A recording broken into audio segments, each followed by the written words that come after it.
हम और हवा, आज इसी थीम पर हम इस कार्यक्रम को आगे बढ़ाएंगे। बैठिए सर। गोपाल राय जी हैं, पर्यावरण मंत्री हैं दिल्ली सरकार में। साथ ही हमारे साथ गुरमीत सिंह जी हैं जो कि कृषि मंत्री हैं पंजाब सरकार में। तो एक बार जोरदार तालियां बजा दीजिए दोनों ही मेहमानों के लिए। और ऐसा नहीं है कि ये हवा जहरीली सिर्फ हमारे लिए है, ये हवा जहरीली इन मंत्रियों के लिए भी है, राष्ट्रपति के लिए भी है, प्रधानमंत्री के लिए भी है, हर उस निवासी के लिए है जो दिल्ली एनसीआर के इलाके में रहता है। बहुत बहुत धन्यवाद गोपाल जी, किसी तारुफ के मोहताज तो आप हैं नहीं। और गुरमीत जी आपका भी कि आपने आज जी न्यूज़ के लिए समय निकाला। तो अब मैं सवाल शुरुआत करूंगी और बिल्कुल समय ज़ाया नहीं करूंगी। गोपाल जी और गुरमीत जी, आपसे सवाल मेरा यही है कि आज जब मैं, आप लोग माइक ले लीजिए प्लीज। तो मेरा आप दोनों ही नेताओं से, दोनों ही अपनी अपनी सरकार में मंत्री हैं, जिम्मेदार पद पर बैठे हुए हैं। तो मेरा पहला सवाल यही है कि आज जैसे ही सुबह मैं उठी और मैंने अपना फ़ोन खोला और उसमें मैंने AQI चेक किया तो वो 376 था। मेरा सवाल आपसे, कौन जिम्मेदार? देखिए, पहली बात तो ये है कि यहाँ पर काफ़ी जिम्मेदार लोग बैठे हैं। आमतौर पर टीवी डिबेट में अलग तरह से चर्चा होती है। इस चीज़ को समझना ज़रूरी है कि ये जो प्रदूषण है उसका कारण क्या है, क्योंकि जिम्मेदारी उसके बाद आती है। ठीक है। एक चीज़ आमतौर पर मैं टेलीविज़न चैनलों में देखता हूँ, अखबारों में देखता हूँ, उत्तर प्रदेश, हरियाणा, राजस्थान, दिल्ली, ये सरकार वो सरकार। पहली बात कि जलवायु परिवर्तन पूरे दुनिया में हो रहा है, भारत के अंदर भी उसका काफ़ी प्रभाव है। और उत्तर भारत का जो अब तक जितना रिसर्च हुआ है, उत्तर भारत में लगभग 250 किलोमीटर के रेंज में एयर शेड है। हवाएं राज्य की बाउंड्री को नहीं मानती, इसलिए उत्तर भारत का जो ये 250 किलोमीटर के रेंज का जो एयर शेड है, इसमें कहीं भी कोई भी गतिविधि होती है उसका प्रभाव सब जगह पड़ता है।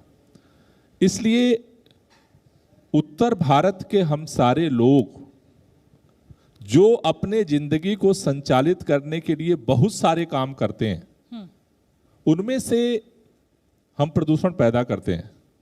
खास तौर से अगर हम देखें तो 365 दिनों में से दिल्ली के अंदर और उत्तर भारत के अंदर 2 हिस्से में प्रदूषण को बांटा जाता है। एक इन सर्दियों के मौसम में जो 1-1.5 महीने का पोल्यूशन है, और दूसरा 365 दिनों का जो पोल्यूशन है। इन सर्दियों में जो प्रदूषण का स्तर बढ़ता है, जो हमारे आंख के सामने दिखता है, हमें महसूस होता है, चुभन होती है, उसमें मुख्य तौर पर जो कारक हैं वो 5 कारक हैं, 5 जिम्मेदार फोर्सेज हैं। एक है धूल, दूसरा है धुआं, तीसरा जो है जो इस तरह के तमाम पटाखे, जैसे छोटे छोटे जो पटाखे की जो गतिविधियां होती हैं त्योहारों पर, तो अगर इसको हम देखें तो गाड़ियों का पोल्यूशन है, व्हीकल पोल्यूशन, दूसरा डस्ट पोल्यूशन है, तीसरा बायोमास बर्निंग हम उसे बोलते हैं साइंटिफिक भाषा में, उसमें पराली का जलना भी आता है, और जो छोटे छोटे आग लगती है जगह जगह, उसका भी धुआं इसमें जो है इसमें हमारे वायुमंडल में फैलता है। तो अगर हम देखें तो vehicle pollution, dust pollution, biomass burning का पोल्यूशन, उसको हम 2 भागों में, 3 भागों में, पटाखों का पोल्यूशन, पराली का पोल्यूशन और बायोमास बर्निंग, ये 3 फैक्टर हैं। लेकिन इसमें दिल्ली क्यों इतना परेशान होती है, ये हर आदमी मुझसे पूछता है कि आखिर दिल्ली इतना परेशान क्यों होती है, चारों तरफ इतना परेशानी क्यों नहीं होती है। दिल्ली की जो भौगोलिक स्थिति है, जो अब तक रिसर्च निकल करके आया है, जिस अरावली के पहाड़ी पर दिल्ली बसी, उसका जो टेम्परेचर है रेदर देन उत्तर भारत के अन्य हिस्सों से थोड़ा सा ज्यादा है। तो जैसे अगर आप देखते होंगे जब हम गाड़ी चलाते हैं सर्दियों में, तो हम अंदर जब हीटर चालू कर देते हैं तो आपके शीशे पर एक फॉग जम जाता है। होता है। अब उसके लिए हवा चाहिए, आप शीशा या तो खोलते हो या हीटर बंद करते हो, उसके अलावा कोई रास्ता नहीं है। दिल्ली की जो मेट्रोलॉजिकल कंडीशन है, इस सर्दियों में जब टेम्परेचर डाउन जाता है, रेदर देन उत्तर भारत के अन्य हिस्सों की अपेक्षा यहाँ का टेम्परेचर थोड़ा ज्यादा होता है। तो चारों तरफ से जो पोल्यूशन का जो गतिविधियां चलती हैं, यहाँ पर एक स्मॉग छाता है और वो स्मॉग क्या करता है, वायुमंडल में जितनी गैसें जानी चाहिए उसको वो नीचे सतह पे लाता है और वो हमें झेलनी पड़ती हैं। तो अगर आप देखोगे तो ये मुख्य कारक हैं, मुख्य जिम्मेदार फोर्सेज हैं, जिसकी वजह से हमें थोड़ा सा ज्यादा प्रदूषण में कंट्रीब्यूशन हमारा कम है दिल्ली का। दिल्ली का कंट्रीब्यूशन अभी सीएससी ने पिछले 2 साल पहले सर्दियों के इस नवंबर के महीने के एनालिसिस की थी। 31% दिल्ली के सोर्सेज का कंट्रीब्यूशन है और 69% हम पूरे एनसीआर का कंट्रीब्यूशन है। गुरमीत जी, सवाल आपसे है, क्या पंजाब जिम्मेदार, क्योंकि यही सुनते आए हैं कि पराली जो है वो सबसे ज्यादा पंजाब में जलती है। हालांकि सुप्रीम कोर्ट में इस समय सुनवाई चल रही है और पंजाब सरकार की तरफ से कहा गया है कि 6 जिलों में एक भी पराली जलाने की घटना नहीं हुई है, लेकिन पिछले दिनों में इतनी हो चुकी है और बाकी बचे जिलों में इतनी हो रही है कि दिल्ली एनसीआर जो है वो धुआं धुआं हो गया है। तो क्या आप इस जिम्मेदारी को लेते हैं, क्योंकि आप कृषि मंत्री भी हैं? सब तो पहला साਰਿਆਂ ਨੂੰ सत श्री अकाल जी। पंजाब ਦੇ लोग, मैं पंजाबी बोलूँ जी। बिल्कुल बोलिए। पंजाब ਦੇ लोग ਆ जो गुरु नानक पातशाह ਦੇ अनुयायी है, ਉਹਨਾਂ 'ਚ ਸ਼ਰਧਾ ਰੱਖਦੇ ਹੈ। ਉਹਨਾਂ ਦਾ ਬਹੁਤ ਵੱਡਾ ਹੁਕਮ ਹੈ, ਪਵਨ ਗੁਰੂ ਪਾਣੀ ਪਿਤਾ ਮਾਤਾ ਧਰਤ ਮਹਤ। इस हवा ਨੂੰ गुरु ਦਾ रूप ਦਿੱਤਾ ਗਿਆ। थोड़ा हिंदी मिक्स कर दीजिए थोड़ा सा, क्योंकि मेरे दर्शकों के लिए पूरी पंजाबी समझना थोड़ा सा मुश्किल हो जाएगा और टीवी पे आपको इस समय लाखों लोग देख रहे हैं। ਤੁਸੀਂ ट्रांसलेशन कर दो बात से। पावन गुरु पानी पिता माता धरत महत, गुरु नानक देव जी ने इस हवा ਨੂੰ गुरु ਦਾ ਦਰਜਾ ਦਿੱਤਾ और पानी ਨੂੰ पिता ਦਾ ਤੇ ਧਰਤੀ ਨੂੰ ਮਾਂ ਦਾ ਦਿੱਤਾ। ठीक है। ਅਸੀਂ ਲੋਕ ਇਹਦੀ ਪਾਲਣਾ ਕਰਦੇ ਹਾਂ। ਜਦੋਂ ਵੀ ਪੰਜਾਬ ਦੀ ਇਸ ਦੇਸ਼ ਨੂੰ ਕਿਤੇ ਵੀ ਲੋੜ ਪਈ ਹੈ ਤੇ ਪੰਜਾਬੀ ਅੱਗੇ ਹੋ ਕੇ ਆਏ ਆ। ਕਦੇ ਵੀ ਪੰਜਾਬੀਆਂ ਨੇ ਇਸ ਦੇਸ਼ ਨੂੰ ਕੰਡ ਨਹੀਂ ਦਿਖਾਈ, ਪਿੱਠ ਨਹੀਂ ਦਿਖਾਈ। ਹੁਣ ਵੀ ਜੋ ਜ਼ਿਆਦਾ ਸਾਡੇ ਤੇ ਟਾਰਗੇਟ ਕਰਿਆ ਜਾਂਦਾ ਕਿ ਪੰਜਾਬ ਵੱਲੋਂ ਪ੍ਰਦੂਸ਼ਿਤ ਹਵਾ ਆਉਂਦੀ ਹੈ। ਦਿੱਲੀ ਸਾਡੇ ਦੇਸ਼ ਦੀ ਰਾਜਧਾਨੀ ਹੈ, ਬਹੁਤ ਸ਼ਾਨ ਵਾਲੀ ਹੈ ਸਾਡੇ ਸਾਰੇ ਮੁਲਕ ਵਾਸਤੇ। ਉਹਦੇ 'ਚ ਪੰਜਾਬ ਵੀ ਵਸਦਾ ਹੈ ਔਰ ਬਹੁਤ ਪਿਆਰੀ ਹੈ। ਅਸੀਂ ਪੰਜਾਬ ਦੇ ਲੋਕ ਇਸ ਪਾਸੇ ਨੂੰ ਆਪਣਾ ਧੂਆਂ ਕਿਉਂ ਕਰਾਂਗੇ? ਇਸ ਦੇਸ਼ ਦੀ ਜੀ ਅਨਾਜ ਜਿਹਦੀ ਲੋੜ ਆ ਹਰ ਇੱਕ ਇਨਸਾਨ ਨੂੰ, ਉਹਦੇ ਵਾਸਤੇ ਪੰਜਾਬ ਬਹੁਤ ਵੱਡਾ ਹਿੱਸਾ ਪਾਉਂਦਾ।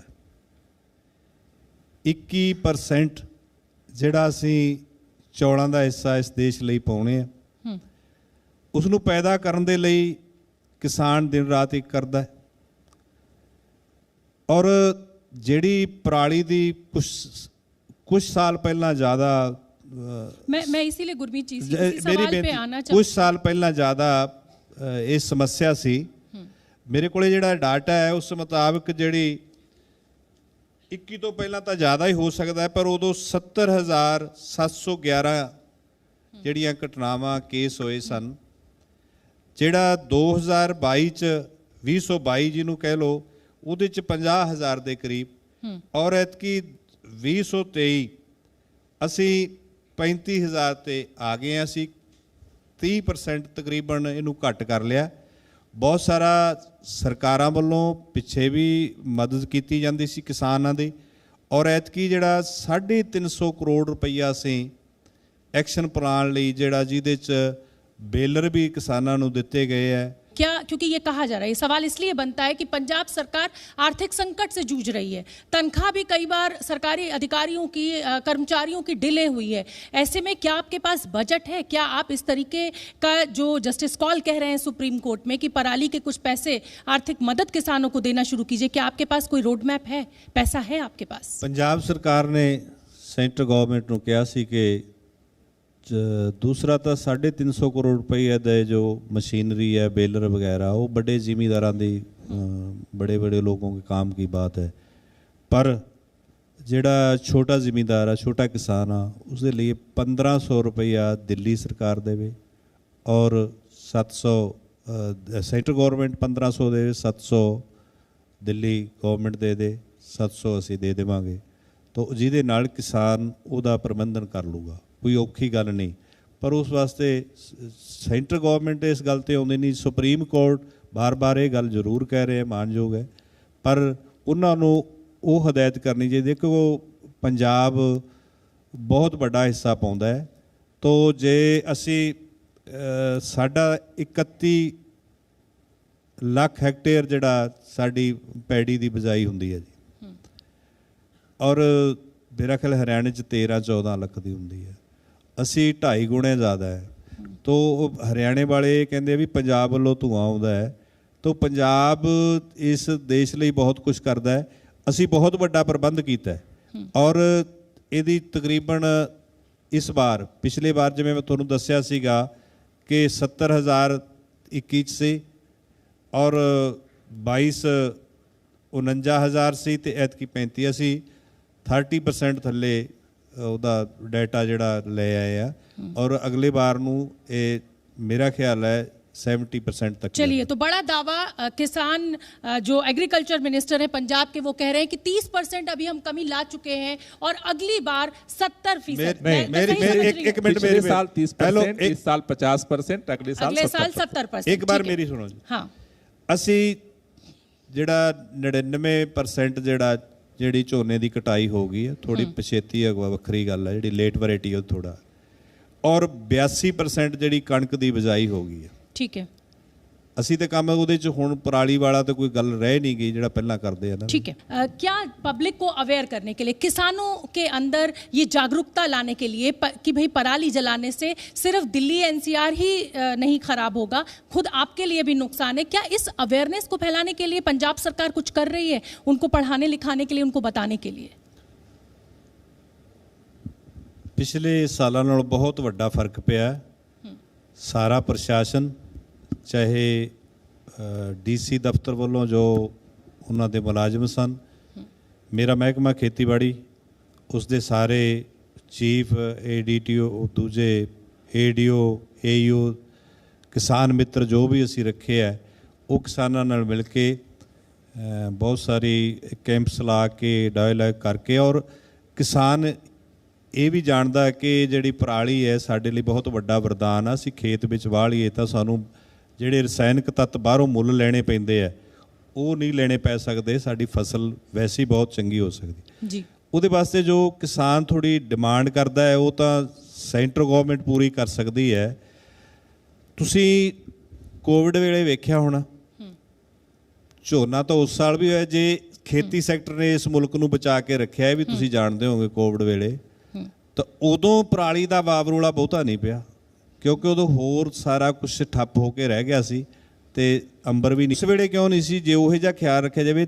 ਦਿੱਲੀ ਵਿੱਚ ਤੁਸੀਂ ਇਹ ਕਹਿੰਦੇ ਆ ਵੀ ਗੱਡੀਆਂ ਨੂੰ ਵੀ ਕਹਿੰਦੇ ਆ ਨਾ ਵੀ ਇੱਕ ਦਿਨ ਇੱਕ ਨੰਬਰ ਦੀਆਂ ਆਉਣੀਆਂ ਚਾਹੀਦੀਆਂ, ਇੱਕ ਦੂਸਰੇ ਦੀਆਂ ਆਉਣੀਆਂ। ਤੋ ਜੇ ਇਸ ਤਰ੍ਹਾਂ ਰੋਕਿਆ ਜਾ ਸਕਦਾ, ਇਸ ਤਰ੍ਹਾਂ ਕਰਿਆ ਜਾ ਸਕਦਾ, ਤੇ ਦਿੱਲੀ ਦੇ ਵਿੱਚ ਕਿੰਨਾ ਵਾਹਨ ਹੈ, ਬਾਹਰੋਂ ਵੀ ਆਉਂਦੇ ਆ 5-4 ਲੱਖ ਲੋਕ ਰੋਜ਼ ਇਹਦੇ ਵਿੱਚ, ਤੇ ਉਹਦੇ ਕਰਕੇ ਹੋ ਜਾਂਦਾ। ਮੇਰੀ ਤਾਂ ਗੱਲ ਸੁਣੋ, ਉਹਦੇ ਕਰਕੇ ਹੋ ਜਾਂਦਾ। ਪੰਜਾਬ ਦਾ ਜਿਹੜਾ ਪੰਜਾਬ ਦਾ ਜਿਹੜਾ ਕਿਸਾਨ ਆ ਨਾ, ਉਹ ਕਦੇ ਬੁਰਾ ਨਹੀਂ ਸੋਚਦਾ। ਜਿਹੜਾ ਇਸ ਦੇਸ਼ ਦੀ ਭੁੱਖ मिटाਉਂਦਾ है, ਜਿਹੜਾ इस देश लिए अनाज पैदा करके, वो कदे भी बुरा नहीं सोचता। किसान की जो भावना है वो गलत नहीं है। ये बिल्कुल, ये पूरा देश अन्नदाता के साथ खड़ा हुआ है इस मुद्दे पर। गोपाल जी, अब कंक्लूड करूंगी और कंक्लूडिंग क्वेश्चन मेरा यही है कि अभी तक तो हवा चल रही है तो थोड़ी पोल्यूशन से निजात मिला है, लेकिन अब 23 तारीख के बाद जो मैं देख रही हूँ वेदर फोरकास्ट, उसमें हवा की रफ्तार कम होगी। उधर 15 दिसंबर के बाद हवा की रफ्तार कम होगी, पोल्यूशन बढ़ेगा, धुआं बढ़ेगा।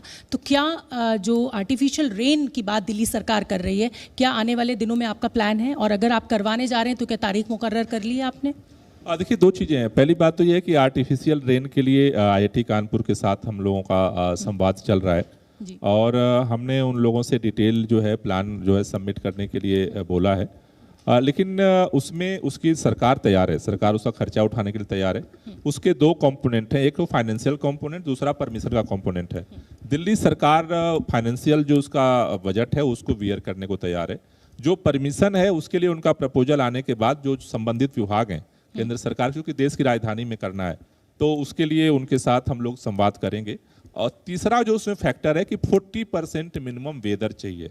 अगर बादल 40% नहीं है तो अभी जो टेक्नोलॉजी आईआईटी कानपुर के पास है वो बादल पैदा नहीं कर सकते। अच्छा। 40% अगर बादल है आसमान में तो उसको जो है वो अलग अलग रसायन के माध्यम से उसको बढ़ा करके और बारिश करा सकते हैं। तो चाहे ऑड इवन हो चाहे वो कृत्रिम बारिश हो, जो भी जरूरी कदम है उसको उठाने की तरफ हम लोग बढ़ेंगे। एक बात मैं जरूर कहना चाहता हूं, चूंकि आखिरी बात आपने कही है, इस समय अब पराली कुल मिलाकर के 1 हफ्ते का मसला है, 1 हफ्ते में पराली जलना बंद हो जाएगी। ठीक है। लेकिन आगे जो प्रदूषण का स्तर अगर बढ़ने वाला है उसमें गाड़ियों का पोल्यूशन इस समय सबसे ज्यादा है, क्योंकि जब टेम्परेचर डाउन हो जाता है डस्ट पोल्यूशन कम हो जाता है, डाउन हो जाता है। व्हीकल पोल्यूशन जो सबसे मेजर है उसमें मैं, आप सड़कें बनाते हैं, सारी सड़कें खोद देते हैं, इंटर एजेंसी कोऑर्डिनेशन नहीं है आपका, वही धुएं के साथ धूल मिलती है। आप दिल्ली की किसी सड़क पर निकल जाइए। मैं ये बात भी कहना चाहता हूं कि देखो, मेरे ख्याल से जीरो पावर की सरकार जितना काम कर रही है, शायद अगर किसी भी और की सरकार होगी तो अब तक भाग गई होती। ठीक है, तो बहुत परिस्थितियां अलग है। नहीं, मैं एक अपील करना चाहता हूं दिल्ली के सभी के लोगों से, आप गाड़ी लेकर के चलते हो, कोई बाहरी गाड़ी लेकर दिल्ली में नहीं चलता। हमने रिस्ट्रिक्शन लगाए हैं, कुछ रिस्ट्रिक्शन खोले गए हैं। मेरा आपसे एक गुजारिश है, अपने काम के लिए आप जाते हो, रेड लाइट पे जो बेवजह आप 2 मिनट का जो आप इंजन चालू रखते हो उसको हम सब बंद कर सकते हैं। ना पैसे के खर्चा है, ना कोई टेंशन है। और पर डे 10 से 15 रेड लाइट हम क्रॉस करते हैं, यानी आधा घंटा बेवजह लाखों दिल्ली वाले बेवजह का फ्यूल बर्निंग कर रखते हैं। प्लीज प्लीज प्लीज, जो आपके हाथ में उतना जरूर करो। उसके लिए कुछ ही पैसे की जरूरत नहीं है, कोई तकलीफ आपकी नहीं होगी। और मुझे लगता है कि ये एक शुरुआत होगी हमारे माइंडसेट की।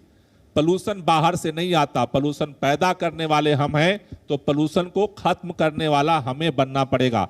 आप 1 कदम चलोगे, सरकार अरविंद केजरीवाल 2 कदम चलने को तैयार है। मुझे अभी कहा जा रहा है गोपाल जी कि मेरे पास 2 मिनट और हैं, तो मैं एक सवाल और आपसे लेना चाहूंगी। आपने भारी वाहनों का और जो गाड़ियां पोल्यूशन फैला रही थी उनकी दिल्ली में एंट्री बंद कर दी। आपने अच्छी बात कही, अच्छी योजना भी बनाई, लेकिन इम्प्लीमेंटेशन नहीं हो पाया। इम्प्लीमेंटेशन इसलिए नहीं हो पाया, और ये मैं इसलिए कह रही हूँ दावे के साथ कि जब मैं गुड़गांव और दिल्ली बॉर्डर पार कर रही थी तो जो भारी वाहन थे वो अंदर आ रहे थे। अब वो कैसे आ रहे थे ये आप सब जानते हैं, यहाँ बैठे लोग भी जानते हैं। तो क्या दिल्ली सरकार ईगो में है कि साहब हम दिल्ली पुलिस से बात नहीं करेंगे या हम गवर्नर से बात नहीं करेंगे और हम इसको फोर्सफुली इंप्लीमेंट नहीं कराएंगे, क्योंकि दिल्ली की जनता ने तो आपको वोट दिया सर है। ईगो का तो सवाल ही नहीं है, हम तो गिड़गिड़ाते घूम रहे। दिल्ली के अंदर 28 विभाग हैं, केंद्र सरकार, राज्य सरकार और एमसीडी के, पुलिस के। जब पोल्यूशन का स्तर बढ़ा तो हमने मीटिंग बुलाई। 28 के 28 विभाग का एक भी टॉप अधिकारी मीटिंग में नहीं आया। हम उस पर कार्रवाई नहीं कर सकते क्योंकि हमारे पास पावर नहीं है। एलजी साहब के यहाँ भी जाके हमने गिड़गिड़ाया, सारे अधिकारियों से भी हमने अपील की, पुलिस से भी हमने बात की। दिल्ली का कोई छोटा बड़ा महकमा नहीं है जिससे मैं बात नहीं करता हूँ, सबसे बात करता हूँ, हाथ जोड़ता हूँ। लेकिन जैसा मैंने कहा कि पावर विहीन एक सरकार है। अरविंद केजरीवाल का केवल एक ही ईगो है कि जनता ने हमें चुना है तो हम विपरीत परिस्थितियों में कुछ करेंगे। कल भी किया था, आज भी कर रहे हैं और कल भी करेंगे। जितना हो सकता है, जितनी क्षमता है उससे ज्यादा करेंगे। दिल्ली के लोगों के साथ मिल करके करेंगे। और प्रदूषण का स्तर दिल्ली में घट रहा है। एक बात मैं बताना चाहता हूं दिल्ली के लोगों में, 365 दिन दिल्ली के होते हैं। 365 दिन में से 2015 में केवल और केवल 109 दिन थे जब दिल्ली की हवा खराब कैटेगरी से बाहर थी। इस साल का रिकॉर्ड है, केंद्र सरकार का रिकॉर्ड है, इस साल 365 में से 205 दिन साफ हवा दिल्ली को मिल चुकी है। 109 से 205 तक हम पहुंचे हैं पूरे साल में। थोड़ी और मेहनत करो, सब मिलकर के मेहनत करो, 109 का डबल करेंगे। और सर्दियों में जो ये दिक्कत आ रही है, जद्दोजहद जारी है मुझे और हम मिलकर इस पे काम सवाल, करेंगे। और ये मैं इसलिए पूछ रही हूँ क्योंकि जब मैं जनता के बीच जाती हूँ तो कई लोग मुझसे कहते हैं कि मैम गोपाल राय जी जो हैं वो मिडिल क्लास फैमिली से आते हैं, Arvind Kejriwal ji middle class family से आते हैं, हम सब यहाँ पर ज़्यादातर उसी क्लास को बिलोंग करते हैं। लेकिन जब आप ऑड इवन की बात करते हैं, एक मिडिल क्लास आदमी ईएमआई देकर एक गाड़ी तो मुश्किल से खरीद पाता है, कैसे वो दफ्तर जाए? पब्लिक ट्रांसपोर्ट, ये आप मानेंगे कि आप मेट्रो बसें कहते हैं लेकिन उतनी संख्या में नहीं है जितना लोग विदेशों में आसानी से कम्यूट कर लेते हैं, परेशान हो जाते हैं। ये भी गलतफहमी है। आज की डेट में आप चेक करा लो, मेट्रो में जितनी फ्रीक्वेंसी है और बसों की फ्रीक्वेंसी आज भी खाली चल रही है, बस भी खाली चल रही है और मेट्रो भी खाली चल रही है। ऑन रिकॉर्ड में आपके यहाँ कह रहा हूं, आज आप रिपोर्ट मंगा लो, आज भी क्षमता जितने लोग चल रहे हैं उससे क्षमता से ज्यादा है। देखिए, ये हमारे माइंडसेट की प्रॉब्लम है। आप जिन शहरों की बात कर रही हो, चाहे वो स्वीडन हो, चाहे यूरोप हो, चाहे जापान हो, चाहे अमेरिका हो, चाहे चाइना हो, ऑड इवन नहीं, उन्होंने गाड़ियां बंद कर दी। बिल्कुल की है, तो बिल्कुल की हम है। चाहते हैं दिल्ली में गाड़ियां बंद ना करनी पड़े, इसलिए हमें भी बदलना पड़ेगा, सरकार को भी बदलना पड़ेगा, हवा जरूर बदलेगी। थैंक यू, बहुत बहुत धन्यवाद। बहुत बहुत धन्यवाद आप दोनों ही मंत्रियों का। और फिलहाल दिल्ली की जनता से, एनसीआर की जनता से एक ही अपील दोनों नेताओं की कि पोल्यूशन सिर्फ मेरी आपकी समस्या नहीं है, ये पूरे उत्तर भारत की समस्या है और हमें इससे मिलकर लड़ना है।